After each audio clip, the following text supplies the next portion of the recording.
मित्रों नमस्कार। अनिल वत्स आज एक बहुत सुंदर चर्चा करने जा रहे हैं। शास्त्रों में लिखा है कि जान है तो जहान है, यानी निरोगी रहना बहुत बड़ी प्रभु की कृपा है। अक्सर कितना ही धन कमा लो, कितने ही संबंध विकसित कर लो, कितने ही बुद्धिमान हो, लेकिन अगर स्वास्थ्य आपके निरंतर आपको हानि पहुंचा रहा है तो ये बहुत बड़ी हानि है। बहुत बुद्धिमान लोग जो बहुत ज्ञान संपन्न थे, तर्क शक्ति अद्भुत थी, भाषण कला में निष्णात थे, लेकिन अगर आयु ज्यादा नहीं तो अक्सर उनकी श्रोता उस सुख से वंचित रह जाते हैं कि काश ये कुछ साल और जीवित रहते, कुछ हमें और सुनने को मिलता। हमारे पास ऐसे बहुत से प्रबुद्ध व्यक्ति हैं जो ज्यादा लंबी आयु नहीं पा सके। कोई ना कोई बीमारी, कोई ना कोई कष्ट शरीर को जब तंग करता है तो एक से ज्ञानवान प्रज्ञावान व्यक्ति शीघ्र ही संसार से विदा हो जाते हैं। इसलिए कहते हैं जान है तो जहान है। आइए रोगों की चर्चा करते वक्त नीच का ग्रह क्या काम करता है। यूं तो बहुत विशाल समुद्र की भांति गहरा ज्योतिष का विषय है, लेकिन फिर भी छोटे छोटे मोती जो आसानी से दिखाई दे सके, जैसे आकाश में अनंत तारे, अब कहां तक गिने, लेकिन 27 नक्षत्रों को खोज लिया गया। ये वो 27 नक्षत्र जो मनुष्य के जीवन पर अपना प्रभाव डालते हैं। इसकी गणना भी की गई, इसकी व्याख्याएं भी की गई और कसौटी पे भी खरे उतरी ये चीजें। हमारे ऋषि मुनियों ने बहुत मेहनत की, बहुत स्वाध्याय किया और अनुभव से देखा, फिर वो सूत्र उन्होंने हमें दिए। आज चर्चा करेंगे कि मान लीजिए मेष लगन हो, यानी अगर आपकी जन्मपत्री के लगन में नंबर 1 पहले खाने में लिखा हो तो आपका मेष लगन हो गया। अब मेष लगन का स्वामी कौन होता है?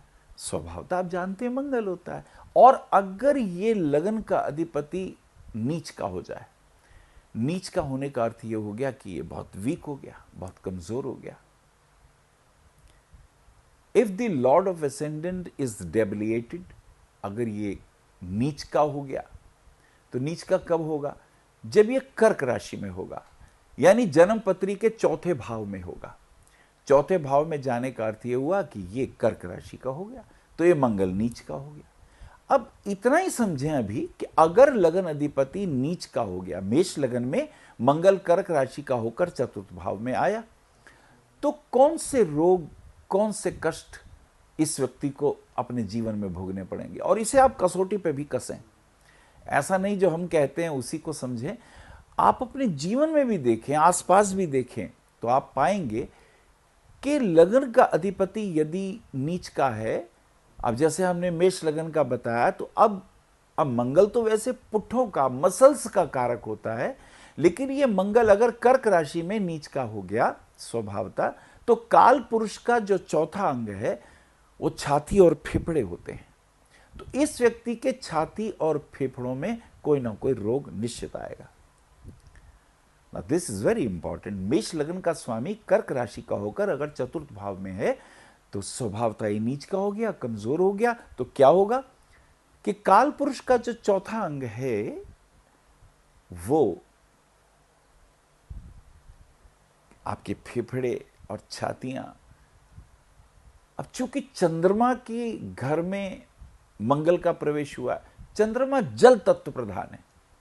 अब जल तत्व प्रधान होने के कारण कफ संबंधी विकार, खांसी हो सकती है, कफ संबंधी विकार हो सकते हैं, और भी बहुत प्रकार के रोग उस व्यक्ति को दुख दे सकते हैं।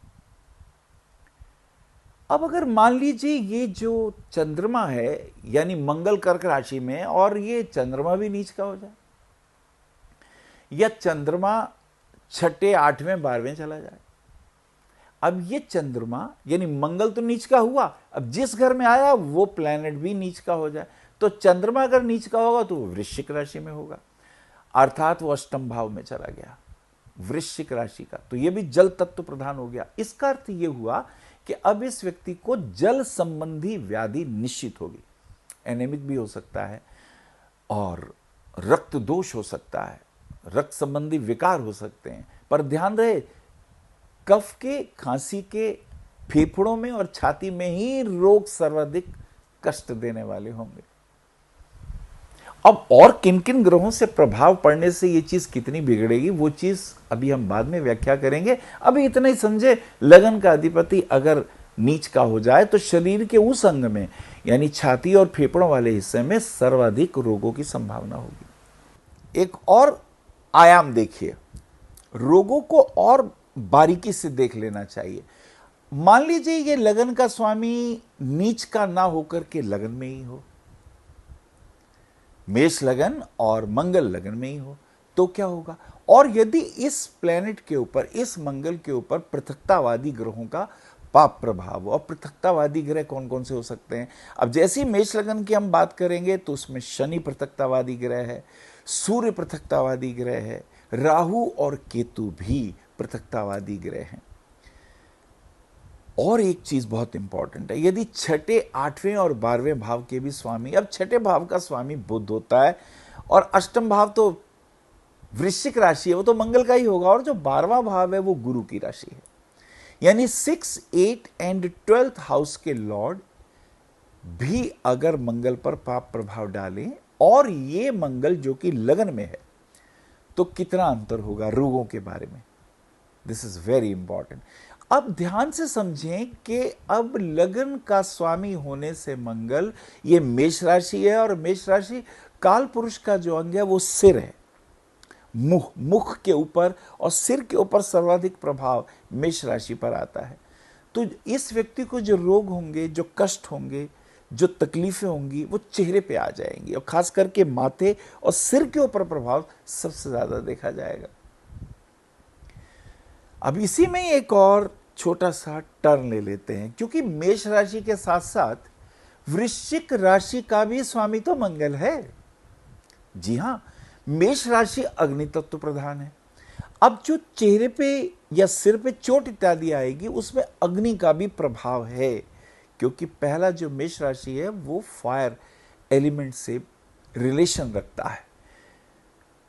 अब चेहरा जल सकता है, जैसे दिवाली वाले दिन अक्सर बच्चे पटाखे छोड़ते हैं तो मुंह के ऊपर ऐसा हो सकता है पटाखा छूटे और मुंह के ऊपर जलने के निशान आ जाए, यानी ज्वलनशील तत्व भी उसमें आ सकता है। और अगर ये वृश्चिक राशि हो, क्योंकि इसका भी स्वामी मंगल है, तो वृश्चिक राशि जल तत्व प्रधान है। अब सिर पे चोट, क्योंकि अब अगर वृश्चिक राशि है, लगन वृश्चिक है, मंगल लगन में ही है, और उसके ऊपर पाप प्रभाव है, छठे, आठवें, 12वें ग्रहों के प्रभाव यदि हैं, और इसी के साथ साथ राहु केतु का प्रभाव हो, शनि का प्रभाव हो, तो अब ये जो लग्नेश वृश्चिक के 8वां अंग कौन सा हुआ? काल पुरुष का। जी हां, 8वां अंग व्यक्ति के अंडकोशों का होता है। जी हां, प्राइवेट पार्ट से थोड़ा नीचे अंडकोशों पर इस मंगल का प्रभाव आ जाएगा, क्योंकि ये राशि काल पुरुष के गोपनीय अंगों की ओर, प्राइवेट पार्ट्स की ओर इशारा करती है। अक्सर क्रिकेट खेलते हुए वहां बॉल लग सकती है, थ्रो करते वक्त चोट लग सकती है, कैच पकड़ते वक्त चोट लग सकती है, लड़ाई झगड़े में कोई लात मार दे, या कोई पत्थर गिर जाए, या आप गाड़ी चला रहे हैं, मोटरसाइकिल चला रहे हैं, एक्सीडेंट हो, चोट लगे। कहने का अर्थ ये है कि मात्र लगन अधिपति को देखें, लगन अधिपति के अंग को देखें। अब वृश्चिक राशि जल तत्व प्रधान है, और अगर वहां कष्ट आएगा तो कैसा होगा? प्रमेह संबंधी रोग भी हो सकते हैं, वीर संबंधी रोग भी हो सकते हैं, क्योंकि जल तत्व का भी उसके अंदर समावेश हो जाएगा।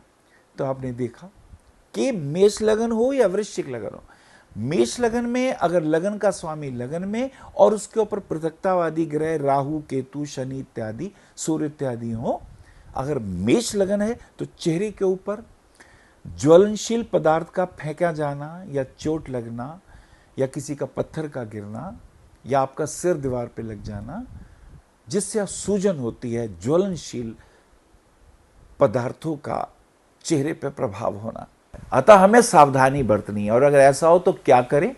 देखिए, डॉक्टर से तो हम उपाय करेंगे, दवाइयां भी लेंगे, फिजियोथेरेपिस्ट के पास भी जाएंगे। आध्यात्मिक उपाय समझ लीजिए, मंगलवार का व्रत रखिए और मंगलवार का कुछ ना कुछ दान करें, और हनुमान चालीसा पढ़ना जरूरी है। और हनुमान बाहुक, हनुमान चालीसा, हनुमान अष्टक, हनुमान जी के प्रति निष्ठा मेष लगन और वृश्चिक लगन वाले यदि रखेंगे तो देव कृपा के कारण भी उनको कष्ट कम होगा।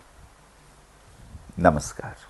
आप आचार्य श्री अनिल वत्स जी के ज्योतिष व ध्यान संबंधी प्रोग्राम www.astroanilvats.com व मासिक राशिफल YouTube पर भी देख सकते हैं। विशेष जानकारी के लिए संपर्क करें भविष्य कथन VE 279 गली नंबर 6 हरिनगर न्यू दिल्ली 110064।